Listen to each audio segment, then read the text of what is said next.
ராம் ராம். வாழ்க வளமுடன். Voice of காஞ்சி நேயர் அனைவருக்கும் இனிய மாலை வணக்கம்.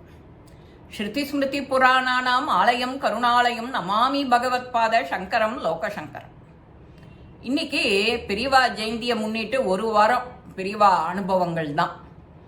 அது ஒரு புது புது அனுபவங்களை நாம் பார்க்க இருக்கோம்.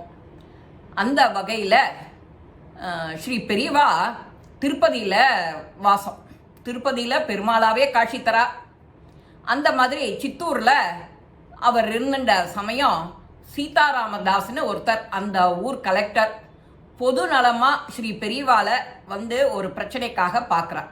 அது என்ன பிரச்சனைன்னா, மழை பொய்த்துடுத்தோ. அப்போது மழை பொய்த்ததுனால ஸ்ரீ பெரியவா காதில் போட்டுட்டா எல்லாம் நல்லது நடக்குங்கிறது சீதாராமதாஸோட எண்ணம். அவரால் தீர்க்க முடியாத பிரச்சனைன்னு எதுவும் உண்டோ? நம்ம அரசாங்கத்தால் தீர்க்க முடியாத ஒரு பிரச்சனையே பெரியவா காதில் போட்டாலான்னு நடக்கும் அப்படிங்கிற எண்ணத்தோட அவர் தரிசனத்துக்கு வரார் சீதாராமதாஸ் திருப்பதிக்கு. அப்போது சித்தூர் மாவட்டம் எங்கேயுமே மழை இல்லை, வறட்சி, ஆடு மாடுக்கெல்லாம் தண்ணி கூட குடிக்கிறதுக்கு வசதி இல்லாத மரிச்சு போயின்ட்டுருக்கு, செத்து போயின்ட்டுருக்கு. இந்த மாதிரி தண்ணீருக்கே இவ்வளவு பெரிய கஷ்டம். அப்போ ஜனங்களை பற்றி கேட்கவே வேண்டாம். அவருடைய கருணையால் அந்த இடமே நன்னா செழிப்பாக இருக்கணும் அப்படிங்கிற சீதாராமதாஸோட கோரிக்கையை ஸ்ரீ பெரியவா காதில் போடுறார். போட்டுட்டு நமஸ்காரம் பண்ணிட்டு எழுந்துக்கிறார். அப்போது பெரியவா அவர்களுக்கு உங்களுக்கு அருள் வந்து நிச்சயம் உண்டு, இது உங்களுடைய நம்பிக்கை என்னைக்கும் வீணா போகாது அப்படின்னு ஸ்ரீ பெரியவா அந்த கலெக்டர் சீதாராமதாஸுக்கு அனுகிரகம் பண்ணுறார்.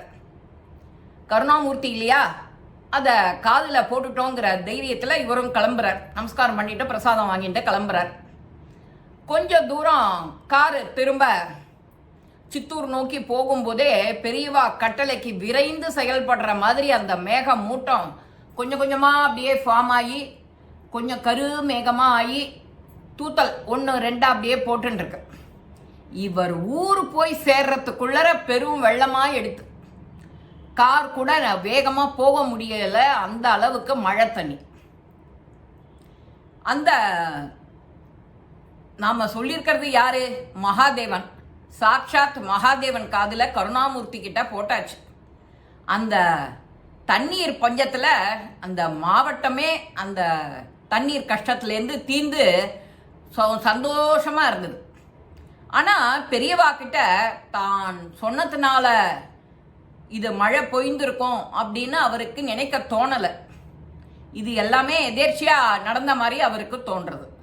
மேலும் ஒரு 4 மாதம் ஆன உடனே இவர் குல்பர்காக்கு பெரியவா கேம்ப். திரும்ப குல்பர்காவில் இருக்காளேன்னு சொல்லிவிட்டு பெரியவாளை தரிசனம் பண்ண இவருக்கும் ஆசையாக கிளம்பிட்டார் குல்பர்காக்கு.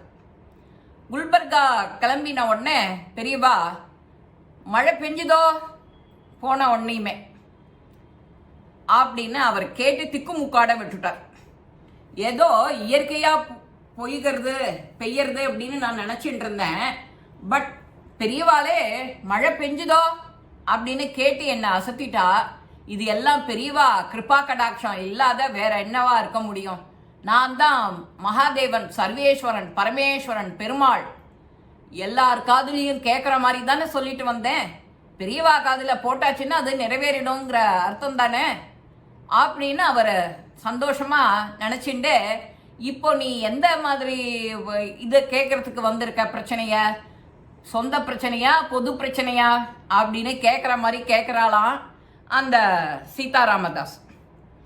ஸ்ரீ பெரியவா இந்த மழை போதுமா அப்படின்னு கேட்டு அந்த உணர்த்திய விதம் இருக்கு இல்லையா, அந்த உணர்த்திய விதமே இவருக்கு பெரிய மகிழ்ச்சியை ஏற்படுத்தி, அந்த நான் நினைச்சது தப்பு அப்படிங்கிறத பெரியவா அந்த எப்படி என்ன உணர்த்தி நெறிமுறைப்படுத்தினாலோ அதற்கு ஈடு ஸ்ரீ பெரியவா தான்.